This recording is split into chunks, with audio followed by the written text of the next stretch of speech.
This is Storybook Radio. Ezra Cole's pen scraped across the page, his hand moving with practiced arrogance. The cityscape took shape first, jagged buildings looming under a night sky heavy with shadow. Then came the trench coat, the cigarette, the angular jawline. Felix. Ezra leaned back, smirking at his own genius. Another masterpiece, another issue of Felix and the infinite frame that would cement his legacy. He was the greatest artist of his time, no, of all time. Van Gogh, Picasso, Da Vinci. He had already surpassed them. He didn't just create art, he stole techniques, refined them, made them his. He admired his work, tracing the details with his fingertips. The shading, the cross-hatching, the sharp angles. It was impeccable. Perfection was a habit, an expectation he had long since met. The world fawned over his brilliance. Critics fell over themselves to analyze his strokes, his method, never realizing his true talent was in taking and transforming the genius of others. Outside, the wind howled, the desk lamp flickered. He dismissed it, mere atmospheric drama fitting for a genius at work. But then, as he dragged his pen across the page, something changed. Felix blinked. Ezra's hand faltered, sending a rogue line streaking across the page.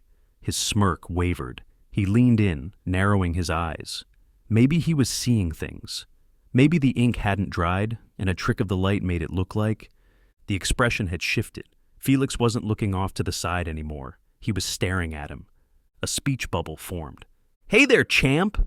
Ezra's chair scraped against the floor as he sat up straighter, trying to regain his composure. His pulse quickened.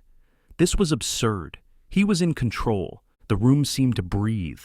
The lamp dimmed, shadows thickening in the corners. The papers on his desk rustled, though there was no breeze.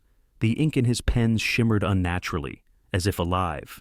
He grabbed the eraser, rubbing at the speech bubble. The graphite smeared, but the words remained, burned into the page as if they had always been there.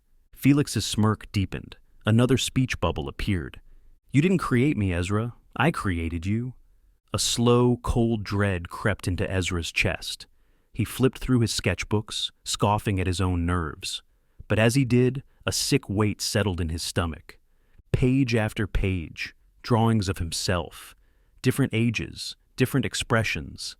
The dates in the margins, they were from before he ever picked up a pen. His hands trembled as he reached for his phone. He needed to call someone, anyone.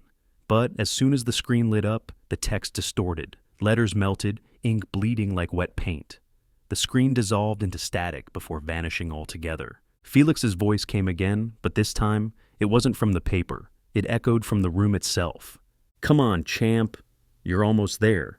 The walls of the apartment shuddered, lines bending and shifting as if they weren't made of plaster, but something else. Paper, ink. The air thickened, pressing in from all sides.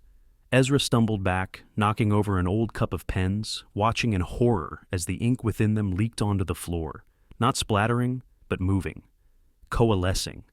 The ink slithered from the pages, pooling onto the floor, rising, shaping. It formed a doorway, a swirling black archway of sketched outlines and half-finished detail. Beyond it, a half-drawn world stretched into the distance, pencil-marked skyscrapers and faceless figures moving in unfinished streets. Felix stood in the center of it, his trench coat rippling in a non-existent breeze. "Step through, champ. You're home." Ezra's breath came fast and shallow. He backed away, shaking his head. "This isn't real."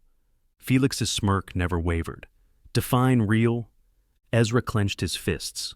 "You're a character, a figment of my imagination." Felix took a slow drag from his cigarette, the smoke curling into delicate ink tendrils. "And yet, here I am, talking to you."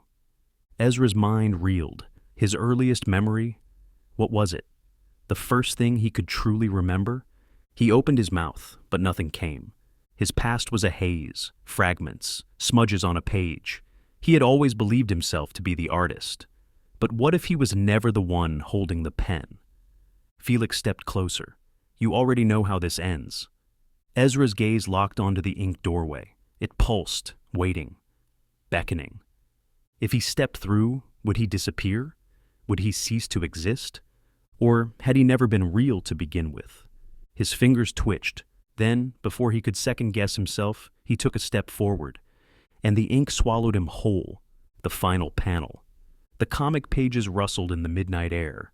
Resting atop a dimly lit drawing desk, Felix sat at the table, meticulously sketching and coloring in the last few details of Ezra's final moments, his figure walking through the ink doorway, his expression frozen between defiance and terror. The pen in Felix's hand glided smoothly, almost mechanically, as if he had done this 1,000 times before. The cigarette in his mouth smoldered, its ash curling into the edges of the paper. He leaned back, admiring his work, before flipping the page to begin a new panel. The room around him was lined with awards. Golden plaques, framed magazine covers, and trophies lined the shelves, each recognizing his celebrated comic book series, Ezra the Egomaniac. The world had adored the tale of an arrogant artist who believed himself to be greater than the masters, only to find himself consumed by the very creations he thought he controlled. Felix smirked, setting down his pen. "Took you long enough, champ." And then the page turned. The end.